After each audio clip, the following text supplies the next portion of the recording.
जय श्री कृष्णा मित्रों, आप सभी का आज की अलौकिक कथा में स्वागत है। आज हम आपको सुनाने जा रहे हैं महाशिवरात्रि की महान कथा। प्रिय मित्रों, साथ ही इस वीडियो के माध्यम से यह भी जानेंगे कि किन स्त्रियों को शिवलिंग पर जल नहीं चढ़ाना चाहिए। यदि वह जाने अनजाने में ऐसा करती हैं तो उन्हें कौन सा पाप लगता है और उन्हें इसका दुष्परिणाम भुगतना पड़ सकता है। तो चलिए मित्रों, आपका ज्यादा समय व्यर्थ ना करते हुए आज की कथा प्रारंभ करते हैं। मित्रों, एक बार की बात है, भगवान शिव जी आदि शक्ति माता पार्वती के साथ कैलाश पर्वत पर विराजमान थे। चारों ओर वातावरण में एक अनोखी शांति थी। यह मनमोहक दृश्य देखकर किसी का भी मन विचलित हो सकता था। उसी समय आदिशक्ति माता पार्वती के मन में एक प्रश्न का उत्तर जानने की जिज्ञासा उठी। तभी उन्होंने बहुत ही व्याकुल मन से भगवान शिव जी से कहा, हे नाथ, आज मैं आपके मुख से महाशिवरात्रि का महात्म्य सुनना चाहती हूँ और यह जानना चाहती हूँ कि वह कौन सी स्त्रियां जिन्हें शिवलिंग पर जल नहीं चढ़ाना चाहिए। माता पार्वती का प्रश्न सुनकर भगवान शिव जी मंद मुस्कान के साथ बोले, हे देवी पार्वती, आज आपने संसार के हित के लिए अति उत्तम प्रश्न किया है। हे देवी, जो भी स्त्री पुरुष इस महाशिवरात्रि की कथा को सच्ची श्रद्धा से मेरा चिंतन करते हुए सुनता है, उसके सहस्त्र पाप नष्ट हो जाते हैं। इस कथा का श्रवण करने मात्र से मनुष्य के घर के दुख दरिद्र समाप्त हो जाते हैं, उसके सभी मनोरथ पूर्ण हो जाते हैं और उस पर स्वयं मेरी कृपा दृष्टि बनी रहती है। मित्रों, भगवान शिव जी की यह बात सुनकर माता पार्वती हाथ जोड़ते हुए कहती हैं, हे नाथ, आप कथा कहिए, मैं आपको वचन देती हूँ कि इस कथा को ध्यान पूर्वक पूरा सुनूंगी और इस कथा का समस्त लोकों में प्रचार प्रसार करूंगी। तभी भगवान शिव जी कथा सुनाते हुए कहते हैं, हे देवी, पूर्व काल की बात है, दक्षिण देश में दंडकारण्य नाम का एक विशाल काय वन था। उसी वन में एक शिकारी रहता था जिसका नाम विश्वरूप था। वह अत्यंत ही दुष्ट और क्रूर स्वभाव का था। उसके अंदर तनिक मात्र भी दया भाव नहीं थी। वह सदैव क्रूरता के काम किया करता था। वह प्रतिदिन सुबह उठकर वन में चला जाता और वहां जाकर मृग को तथा अन्य पशुओं को मारकर उन्हें अपना शिकार बना लेता था। आगे भगवान शिव जी कहते हैं, हे देवी, उन बेजुबान और असहाय जानवरों को मारते समय उसे थोड़ा सा भी भय नहीं लगता है। वह इतना दुष्ट था कि जंगल से आने जाने वाले राहगीरों को लूट लेता था। यदि कोई राहगीर धन देने से मना कर देता तो उसे वह मृत्यु के घाट उतार देता था। उसने अपने जीवन काल में कभी कोई पुण्य का कार्य नहीं किया था। इस प्रकार से पाप कर्म करते हुए उस दुरात्मा शिकारी को बहुत समय बीत गया। फिर एक दिन महाशिवरात्रि के व्रत का दिन आ गया, किंतु मित्रों, वह दुष्ट शिकारी तो नास्तिक था। उसके अंदर भगवान के प्रति कोई श्रद्धा भाव तो थी नहीं, इसलिए उसे महाशिवरात्रि व्रत के बारे में कुछ भी नहीं पता था।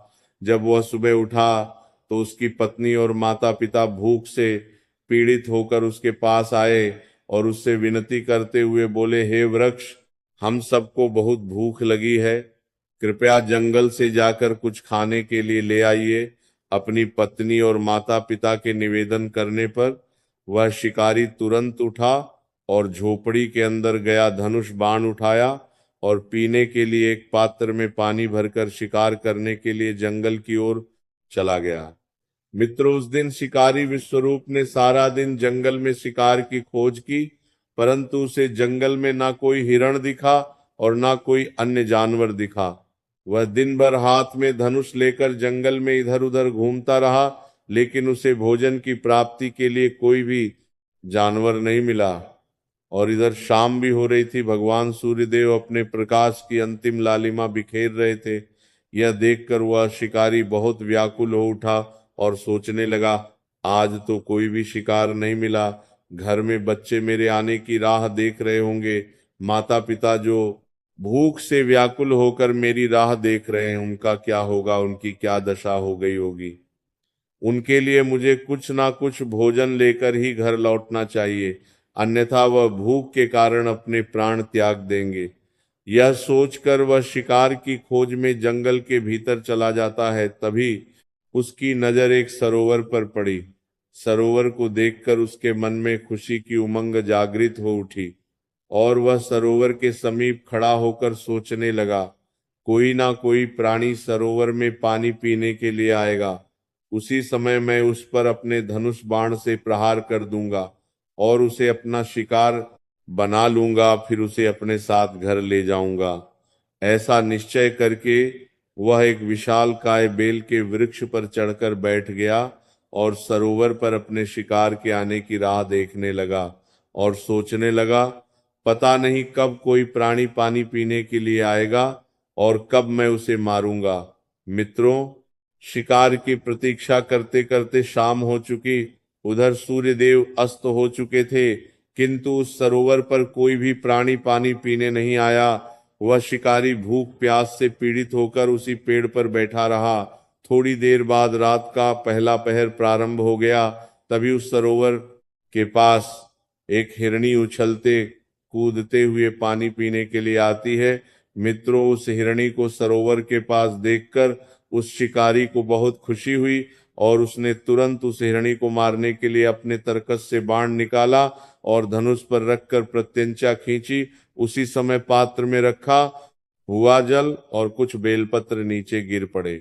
मित्रों, वह जल और बेलपत्र उस वृक्ष के नीचे एक प्राचीन शिवलिंग था, उसके ऊपर जा गिरे। जल और बेलपत्र के शिवलिंग पर गिरने से उस शिकारी की पहले पैर की पूजा संपन्न हो गई, जिससे अनजाने में ही उस शिकारी के समस्त पाप तत्काल नष्ट हो गए। उधर वृक्ष से जब जल गिरा तो उसकी आवाज सुनकर हिरनी सतर्क हो गई और उसने वृक्ष की ओर देखा तो पेड़ पर एक शिकारी अपने हाथ में धनुष की प्रत्यंचा खींचकर उसका शिकार करने के लिए निशाना लगा रहा था। शिकारी को देखकर वह हिरनी घबरा गई और उसने डरते हुए शिकारी से कहा, हे व्याध, ठहर जाओ, कृपया मेरा शिकार मत करना, अन्यथा तुम्हें पाप लगेगा। मित्रों, हिरनी की यह बात सुनकर शिकारी जोर जोर से हंसने लगा और उसने हंसते हुए कहा, हे हिरनी, आज मेरे परिवार के लोग भूखे हैं, इसीलिए मैं तुम्हें मारकर अपने साथ ले जाऊंगा और उनकी भूख मिटा। उन शिकारी की यह बात सुनकर वह हिरनी अत्यंत दुखी हो गई और सोचने लगी, अब मैं क्या करूं, इस शिकारी से खुद की रक्षा कैसे करूं। ऐसा विचार करके उस हिरनी ने शिकारी से विनती करते हुए कहा, हे व्याध, मुझे मारकर मेरा मांस खाने से यदि तुम्हारे परिवार के लोगों की भूख मिटती है तो ठीक है, तुम मेरा शिकार अवश्य कर लेना, किंतु मेरी बात सुनो, इस समय मेरे सभी बच्चे भूखे हैं। मैं तुम्हारे हाथों मरने से पहले एक बार अपने बच्चों से मिलना चाहती हूँ और उन्हें अपने पति को सौंपकर जल्द ही आपके पास लौट आऊंगी। कृपया मुझे अपने बच्चों से एक बार मिलने की अनुमति दे दीजिए। मैं आपको वचन देती हूँ कि मैं बच्चों से मिलने के बाद अवश्य आऊंगी। आगे की कथा सुनाते हुए भगवान शिव जी माता पार्वती से कहते हैं, हे देवी उस असहाय हिरणी के यह बात सुनकर वह निर्दय व्याध जोर जोर से ठहाके मारकर हंसने लगा। उसे हिरणी की बातों पर यकीन नहीं हुआ और उसने दोबारा से उस पर निशाना लगा दिया। यह देखकर वह हिरणी बहुत डर गई और करुण स्वर में भयभीत होकर उस शिकारी के सामने विनती करते हुए बोली, हे वेदेश्वर, जैसे किसी ब्राह्मण को वेद ग्रंथों को बेचने पर लगता है और पति का अपमान करने वाली तथा व्यभिचार करने वाली स्त्री को जो पाप लगता है, उससे भी कठोर पाप मुझे लगेगा।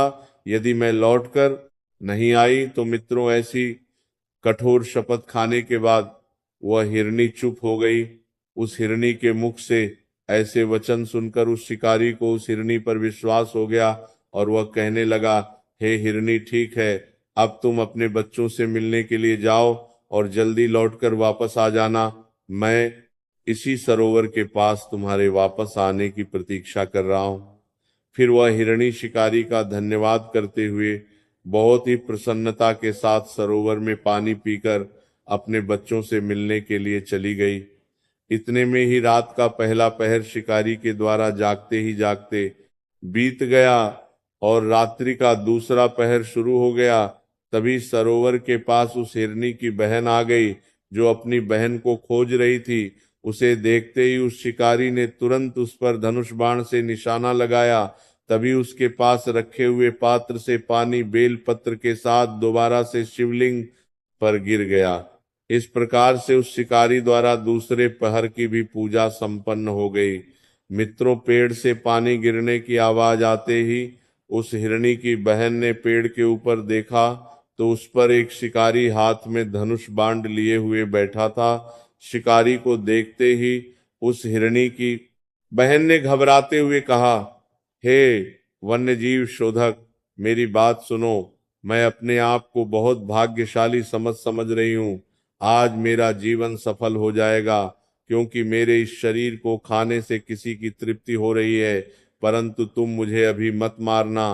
घर पर मेरे छोटे छोटे बच्चे हैं जो मेरे आने की प्रतीक्षा कर रहे हैं। आप मुझे एक बार उनसे मिलने के लिए जाने दो। मैं उन्हें अपने पति को सौंपकर तुरंत लौट आऊंगी। फिर वह शिकारी कहने लगा, मुझे तुम्हारी बात पर विश्वास नहीं है। मैं तेरा शिकार अवश्य करूंगा। पहले ही मैं एक शिकार खो चुका हूं। यह बात सुनकर वह हिरणी भगवान विष्णु की शपथ खाकर कहने लगी, हे वन्यजीव शोधक, मैं जो कहती हूं उसे ध्यान से सुनो। यदि मैं लौट कर ना आऊं तो मैंने आज तक जो भी पुण्य किया है वह इसी क्षण नष्ट हो जाए, क्योंकि जो वचन देकर तोड़ देता है उसके सारे पुण्य नष्ट हो जाते हैं। जो पुरुष अपनी पत्नी को त्याग कर दूसरी स्त्री के पास जाता है, जो भगवान विष्णु का भक्त होकर भी शिव जी की निंदा करता है, जो अपने माता पिता का श्राद्ध नहीं करता, ऐसे लोगों को जो पाप लगता है वही पाप मुझे लगे। यदि मैं लौट कर ना आई तो मित्रों, उस हिरणी की बहन की बात सुनकर शिकारी का हृदय द्रवित हो उठा और उसने उस पर दया दिखाते हुए कहा, हे हिरणी, ठीक है, तुम जाओ और शीघ्रता से लौट कर आओ। फिर वह हिरणी की बहन भी जल पीकर अपने बच्चों से मिलने के लिए चली गई। इधर शिकारी उनके वापस आने की प्रतीक्षा करने लगा और धीरे धीरे रात्रि का दूसरा पहर भी समाप्त हो गया। अब रात्रि का तीसरा पहर आरंभ हो गया, किंतु वह दोनों हिरणी लौटकर नहीं आई। तभी उसकी नजर एक हिरण पर पड़ी। वह बड़ा ही तंदुरुस्त और हष्ट पुष्ट था। हिरण को देखकर शिकारी बहुत खुश हो गया और उसने धनुष पर तीर चढ़ाया और निशाना लगाया। ऐसा करते समय फिर से थोड़ा सा जल और बेलपत्र नीचे शिवलिंग पर गिर गया। इस प्रकार उसके द्वारा भगवान शिव जी की तीसरे पहर की भी पूजा संपन्न हो गई। जब पेड़ के ऊपर से पत्तों की आवाज आई तो उस हिरण ने ऊपर की ओर देखा तो उस पर एक शिकारी धनुष बाण लिए हुए बैठा था। शिकारी को देखते ही वह हिरण घबरा गया और डरते हुए बोला, हे व्याध, आप यह क्या कर रहे हो? रुक जाओ। हिरण की बात सुनकर शिकारी रुक गया और हिरण से कहा, हे मृग, मैं अपने परिवार के लिए भोजन की तलाश में हूं, इसीलिए अब मैं तुम्हारा शिकार करने जा रहा हूं। तभी हिरण ने विनती करते हुए कहा, हे व्याध, अगर तुमने यहाँ पर आई हुई मेरी पत्नी और उसकी बहन को मार डाला है तो आप बिना विलंब किए इसी समय मेरे भी प्राण लो, क्योंकि उनके बगैर मैं जीवित नहीं रह सकता। जिस प्रकार से तुम्हारे लिए तुम्हारा परिवार महत्वपूर्ण है, उसी प्रकार से मुझे भी मेरा परिवार अत्यंत प्रिय है। यदि तुमने उन्हें जीवन दान दिया है तो मैं आपका आभार प्रकट करता हूँ और मुझे कुछ समय के लिए उनके पास जाने दो। मैं अपनी पत्नी से मिलकर वापस आ जाऊंगा। उस हिरण की ऐसी बात सुनकर शिकारी को बहुत आश्चर्य हुआ। उसके मन में रात भर का सारा घटनाक्रम घूमने लगा। वह हिरण से कहने लगा, हे मृग, तुमसे पहले वह दोनों यहाँ पर आई थी। वह भी ऐसे ही झूठे वचन कहकर गई है और अभी तक लौटकर नहीं आई है। अभी तुम खुद के प्राण संकट में देखकर झूठ बोलकर चले जाओगे और लौटकर नहीं आओगे। फिर मैं किसका शिकार करूंगा? मेरा परिवार तो भूखा ही मर जाएगा। शिकारी को क्रोध में देखकर उस हिरण ने कहा, हे मित्र व्याध, मैं जो कुछ भी कहता हूं उसे ध्यान से सुनो। मैं कभी झूठ नहीं बोलता। यह समस्त संसार विश्वास और सत्य पर चल रहा है। जिसके वचन झूठे होते हैं उसका पुण्य उसी क्षण नष्ट हो जाता है। इसीलिए हे व्याध, तुम मेरी प्रार्थना सुनो। शिवरात्रि में भोजन तथा सहवास करने से जो पाप लगता है, झूठ बोलने से जो पाप लगता है, और किसी गरीब और असहाय का बलपूर्वक धन हड़पने से जो पाप लगता है, वही पाप मुझे लगे यदि मैं लौट कर ना आऊं। तो मित्रों, उस हिरण के ऐसे वचन सुनकर उस शिकारी ने कहा, हे मृग, ठीक है, तुम जाओ, अपनी पत्नी से मिलकर शीघ्रता से लौट कर आओ। फिर वो हिरण भी लौटकर अपने घर की तरफ चला गया। अब वो हिरण और उसकी पत्नी और उसकी बहन तीनों वचनबद्ध हो चुके थे। वे तीनों अपने घर पर आकर आपस में बात करने लगे। सबसे पहले हिरणी ने कहा, हे स्वामी, आपके बिना हमारे बच्चे जीवित कैसे रह पाएंगे। सबसे पहले मैंने उस शिकारी को वचन दिया है, इसीलिए केवल मुझे ही उसके पास जाना चाहिए। आप और मेरी बहन दोनों यहीं पर रहे।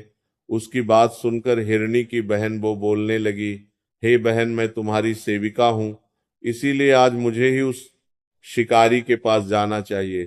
तुम यहीं पर रहो। उन दोनों की बात सुनकर उस हिरण ने कहा, हे प्रिय, तुम दोनों यहीं पर रुक जाओ और बच्चों का पालन पोषण करो। माता के समान बच्चों की रक्षा कोई नहीं कर सकता और बच्चों को माता के दूध की भी आवश्यकता होती है। इसीलिए केवल मुझे ही उस व्याध के पास जाना चाहिए। अपने पति की इस बात को हिरणी ने स्वीकार नहीं किया और वह हिरण से करुण स्वर में बोली, हे स्वामी, पति के बिना स्त्री का जीवन नष्ट हो जाता है, उसे जीवन में बहुत दुख सहना पड़ता है। इसीलिए हे स्वामी, हम आपके बिना नहीं रह सकते, हम भी आपके साथ चलेंगे। इतना कहकर हिरणी और उसकी बहन हिरण के साथ उस शिकारी के पास जाने लगते हैं। उन्हें जाते देख उनके बच्चे भी उनके पीछे पीछे जाने लगे। उधर वह शिकारी उसी वृक्ष पर बैठकर उनके आने की प्रतीक्षा कर रहा था। थोड़ी देर में हिरण अपनी पत्नी और उसकी बहन के साथ उसी स्थान पर पहुंच गया। उन सभी को अपने सामने देखकर शिकारी विश्वरूप बहुत प्रसन्न हुआ और उसने उन सभी को मारने के लिए अपने धनुष पर बाण चढ़ाया। ऐसा करते समय दोबारा से थोड़ा सा जल और बेलपत्र शिवलिंग पर गिर पड़े। इस प्रकार से उस शिकारी की चौथे पहर की पूजा भी संपन्न हो गई। चौथे पहर की पूजा होते ही उस शिकारी के समस्त पाप नष्ट हो गए। अनजाने में ही उसने महाशिवरात्र का व्रत पूर्ण कर लिया। तभी उसके अंदर से नकारात्मक ऊर्जा बाहर निकल गई और उसको दिव्य ज्ञान की प्राप्ति हो गई। उसका हृदय पाप से मुक्त हो गया और उसके अंदर ईश्वरीय शक्ति का वास हो गया। फिर वह सोचने लगा, यह सभी मृग ज्ञानहीन पशु होने पर भी धन्य है, क्योंकि यह सभी अपने शरीर से ही परोपकार में लगे हुए हैं। यह सभी सत्य का पालन करने वाले हैं, किंतु मैं तो महापाप हूं। मैं प्रतिदिन जीवों को मारकर उनको मृत्यु के घाव उतारता हूं। मैंने अपने परिवार का पालन करने के लिए अनेक जीव जंतुओं और मनुष्यों को कष्ट पहुंचाया है। मैंने जीवन में कभी पुण्य का कार्य नहीं किया। मृत्यु के बाद मेरी क्या गति होगी। मैंने जन्म से लेकर अब तक केवल पाप और हिंसा किया है। इतना सोचकर उस शिकारी ने अपने धनुष को जमीन पर फेंक दिया और उन हिरणों से बोला, हे मृगो, मैं तुम्हारी सत्यवाणी से अत्यंत प्रसन्न हूं, इसीलिए अब मैं तुम्हारा शिकार नहीं करूंगा। तुम सभी अपने घर को लौट जाओ। शिकारी के मुख से ऐसे शब्द सुनकर सभी हिरण बहुत प्रसन्न हुए और उन्होंने शिकारी का आभार प्रकट किया। मित्रों, उसी समय भगवान शिव जी उस स्थान पर प्रकट हो गए। भगवान शिव जी को अपने सम्मुख देखकर वह शिकारी आश्चर्यचकित रह गया। उसे अपनी आंखों पर विश्वास नहीं हो रहा था। फिर भगवान शिव जी ने शिकारी से कहा, हे व्याध, मैं तुम्हारे व्रत से अत्यंत प्रसन्न हूं। तुम मुझसे कोई भी वरदान मांग सकते हो यह सुन वह व्याध भगवान शिव जी के चरणों में गिर पड़ा और कहने लगा, हे प्रभु, आज मैं आपके दर्शन करके धन्य हो गया। अब मुझे कुछ भी पाने की इच्छा नहीं है। आपके दर्शन मात्र से ही मेरे जीवन का उद्धार हो गया, मैं धन्य हो गया। तभी भगवान शिव जी ने उस शिकारी से कहा, हे व्याध, अब तुम मल्ल राज्य में जाकर निवास करो और दिव्य भोगों का उपभोग करो और अपनी कुल को आगे बढ़ाओ। भगवान शिव जी की यह बात सुनकर व्याध विश्वरूप भगवान शिव जी को प्रणाम करता है और उस न से प्रस्थान कर जाता है। उसी समय वे सभी मृग भगवान शिव जी के दर्शन करके मृग योनि से मुक्त हो गए और भगवान श्री हरि के चरणों में चले गए। उसके बाद वहां पर एक दिव्य प्रकाश उत्पन्न हुआ और भगवान शिव जी अंतर ध्यान हो गए। मित्रों, आगे भगवान शिव जी माता पार्वती से कहते हैं, हे देवी, जो भी मनुष्य जाने अनजाने में महाशिवरात्रि का व्रत करता है उसका मैं सदैव उद्धार करता हूं और उसे समस्त पापों से मुक्ति मिल जाती है। आगे भगवान शिव जी कहते हैं, हे देवी, इस प्रकार से आज की यह कथा समाप्त हुई। इस प्रसंग को सुनने के बाद आपने महाशिवरात्रि व्रत का महामत जान लिया होगा। तभी माता पार्वती कहती है, हे नाथ, अभी आपने मेरे दूसरे प्रश्न का उत्तर नहीं दिया है। मेरा दूसरा प्रश्न यह है कि किन स्त्रियों को शिवलिंग पर जल नहीं चढ़ाना चाहिए? यदि वह ऐसा करती हैं तो उन्हें कौन सा पाप लगता है? माता पार्वती के दूसरे प्रश्न का जवाब देते हुए भगवान शिव जी कहते हैं, हे देवी, अब मैं आपको आपके दूसरे प्रश्न का उत्तर देने जा रहा हूं। हे देवी, रजस्वला स्त्री को मासिक धर्म के दौरान किसी भी पूजन कार्य में शामिल नहीं होना चाहिए और विशेष रूप से उन्हें शिवलिंग पर जल नहीं चढ़ाना चाहिए, क्योंकि मासिक धर्म के दौरान वह अशुद्ध अवस्था में होती है। इस दौरान उन्हें शिवलिंग पर जल नहीं चढ़ाना चाहिए, वे दूर से ही हाथ जोड़कर प्रणाम कर सकती हैं। दूसरी बात, विधवा स्त्रियों को शिवलिंग पर जल नहीं चढ़ाना चाहिए। मित्रों, कहा जाता है भगवान शिव जी विवाह संस्थापक माने जाते हैं, इसलिए विधवा स्त्रियों को शिवलिंग पर जल नहीं चढ़ाना चाहिए। तीसरी बात, शुद्धता का पालन ना करने वाली स्त्रियों को शिवलिंग पर जल चढ़ाने से बचना चाहिए और अपवित्र आचरण वाली स्त्रियों को शिवलिंग से दूर रहना चाहिए।